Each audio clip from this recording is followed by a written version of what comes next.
26º domingo del tiempo ordinario, ciclo C, 25 de septiembre del 2022, Lucas capítulo 16, versículos 19 al 31. En el primer punto meditamos: Jesús dijo a los fariseos: había un hombre rico que se vestía de púrpura y lino finísimo y cada día hacía espléndidos banquetes. A su puerta, cubierto de llagas, yacía un pobre llamado Lázaro, que ansiaba saciarse con lo que caía de la mesa del rico, y hasta los perros iban a lamer sus llagas. El pobre murió y fue llevado por los ángeles al seno de Abraham. El rico también murió y fue sepultado. Para entender bien la parábola del hombre rico, es importante averiguar cuál es su punto focal o el personaje clave. Este no es el pobre Lázaro y tampoco los 5 hermanos que se quedaron en casa, sino que es el rico. Si el personaje central fueran los pobres, la parábola sería una invitación a los pobres a sobrellevar su destino con paciencia y esperanza, como lo hizo Lázaro, viendo qué destino glorioso les espera en el más allá, donde se sentarán en el seno del Padre, es decir, a su derecha, en el lugar de honor del banquete celestial. Si el vértice de la parábola estuviera representado por los 5 hermanos, esa volvería a proponer el tema de la urgencia escatológica y subrayaría el riesgo de vivir sin preocupaciones mientras apremia la hora de la decisión. Pero si el verdadero personaje clave es él, el hombre rico, entonces no hay duda de que la parábola apunta a algo muy específico: el uso injusto de la riqueza. Por lo tanto, no tanto el hecho de ser rico como el uso que se hace de la riqueza. El rico no se sirvió de sus riquezas para hacer amigos en el cielo, sino enemigos, no para ayudar, sino para insultar a los pobres. Por tanto, la parábola no es un comentario sobre bienaventurados los pobres, sino un comentario sobre los ay de ustedes los ricos. De hecho, es un comentario punto por punto de los 3 ayes pronunciados por Jesús en el Sermón de la Montaña. Ay de ustedes los ricos, ay de ustedes que ya están saciados, ay de ustedes que ahora ríen. La condena del lujo desenfrenado ocupa un lugar destacado en la parábola. El rico vestía púrpura y lino fino, que eran telas reales, y celebraba todos los días banquetes pródigamente. Podemos decir que estamos verdaderamente ante una de las más lúcidas y valientes denuncias de la injusticia social. Valiente porque no se pronunció en presencia de los pobres que aplauden, sino de los fariseos que estaban apegados al dinero y, escuchando estas cosas, se burlaban de él. Por lo tanto, en presencia del acusado, se pueden hacer innumerables consideraciones morales sobre esta parábola, pero debemos tener el valor de ir más allá de las aplicaciones detalladas y hacernos de vez en cuando incluso preguntas sobre esta y otras páginas de la Biblia que abordan el tema social. Son quejas mezquinas y poco realistas que no afectan en lo más mínimo los mecanismos que producen al pobre Lázaro y a los ricos y por lo tanto dejan las cosas como están, o hay en cambio en la palabra de Dios algo que permite poner el hacha en la raíz también en este campo. Son, como vemos, las preguntas que circulan entre los hombres de nuestro tiempo después de que el marxismo los haya hecho atentos a estos problemas. A estas preguntas se les suele dar las respuestas más diversas y superficiales. Hay quienes dicen muy precipitadamente que el cristianismo ignora cualquier programa de transformación en el mundo y no tienen propuestas que presentar para la reforma de las condiciones políticas y sociales. Por el contrario, hay quienes creen poder sacar recetas prácticas precisas del Evangelio para todos los sectores de la vida, incluidos el trabajo, la justicia social y la política. Finalmente, hay quienes creyeron ver en los evangelios el intento de revolución proletaria, el grito de rebelión de las clases oprimidas contra las clases dominantes de la época, pero todas son lecturas insatisfactorias que no han podido sostenerse por mucho tiempo.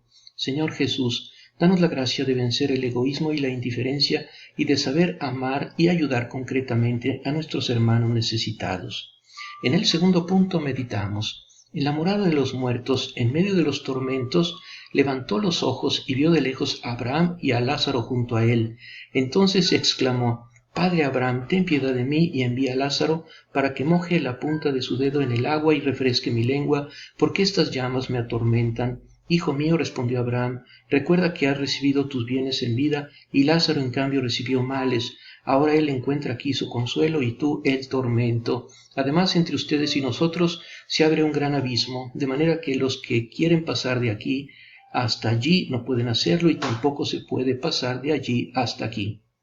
La incidencia del Evangelio en lo social está ahí y es grandísima, pero no hay que buscarla tanto en los diagnósticos sociales que se hace o en los remedios que propone, que también son a veces, como en la parábola de hoy, muy valiosos, como en algunos principios básicos que ofrece para enfrentar la realidad social. En otras palabras, no hay que buscarla en los contenidos, sino en el método.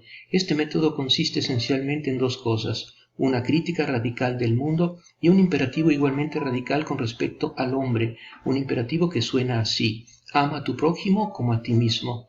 La crítica radical es la capacidad que posee la palabra de Dios para denunciar la gran maldad del mundo, no del mundo creado por Dios, sino de este mundo fruto del pecado del hombre.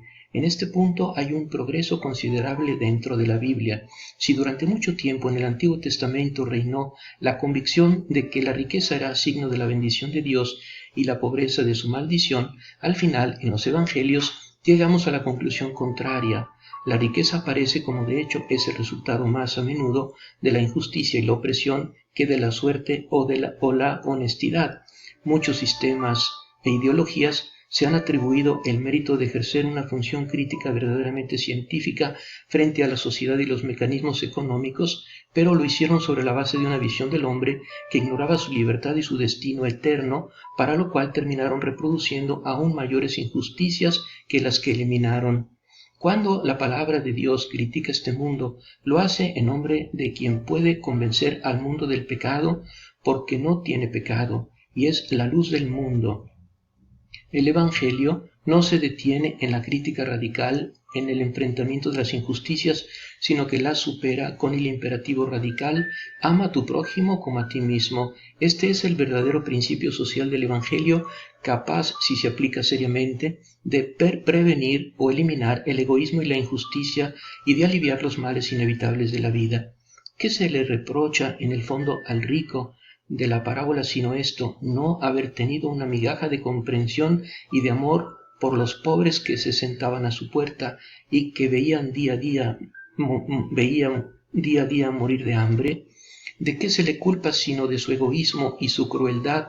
La presencia del pobre Lázaro en la parábola tiene esta única función: mostrar cómo en un espejo lo abominable de las acciones de los ricos, el amor al prójimo en la radicalidad con que lo propone el Evangelio, es verdaderamente el principio social más temible, capaz de vencer tanto una actitud quietista y resignada que acepta el mundo tal como es, como una actitud de huida total del mundo. En ningún lugar del Evangelio encontramos que nos enseñe a permanecer indiferentes a nuestros hermanos. La indiferencia evangélica, no preocuparse por la comida, el vestido, el mañana, expresa más que nada lo que cada alma debe sentir frente al mundo, sus bienes y sus halagos. Cuando se trata, en cambio, del prójimo, el Evangelio no quiere ni oír hablar de indiferencia, sino que impone el amor y la piedad. Además, el Evangelio considera absolutamente inseparables las necesidades espirituales y temporales de los hermanos. Entre alma y cuerpo no hace distinción.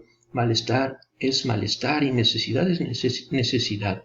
Un nuevo espectáculo se presentaba al mundo. Hasta entonces la religión o había sido para las cosas del mundo, adaptándose fácilmente al statu quo, o había acampado en las nubes, poniéndose en oposición directa a todo.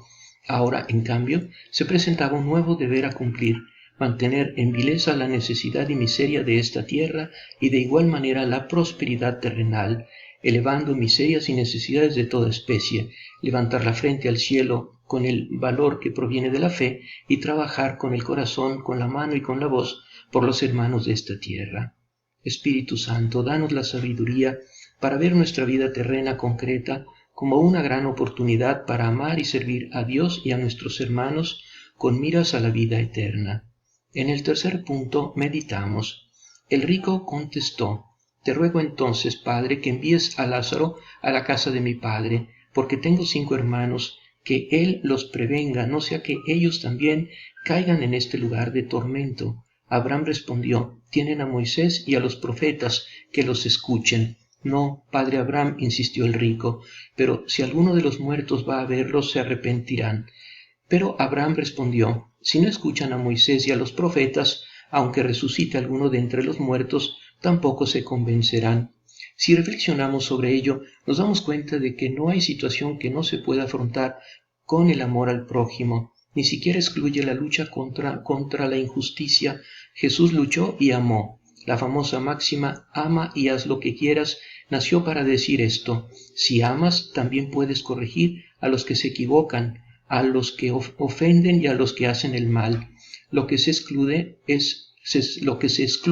es solamente la violencia, es decir, querer vencer el mal con el mal. A esta, si es necesario, se prefiere el martirio. San Pablo decía, no te dejes vencer por el mal, sino vence el mal con el bien. Una cosa, en tanto, parece constante, decisiva y característica de la novedad cristiana en el campo social, el amor al prójimo. En esto se basa la actualidad y la universalidad del sentido social del Evangelio. El amor de por sí no está ligado a un tipo particular de realización histórica. Sí, al comienzo del cristianismo, en un determinado contexto social, sí se tradujo en caridad y en compartir los bienes, no quiere decir que esa sea en una sola realización posible.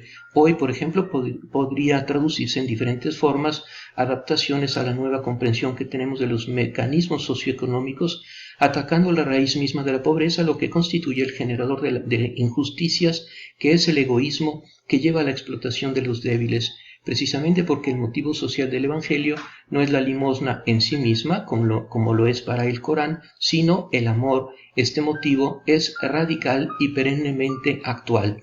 Pero una cosa es verdadera, este principio del amor al prójimo queda ineficaz a los efectos de la transformación de la sociedad si no se encarna en una comunidad cristiana.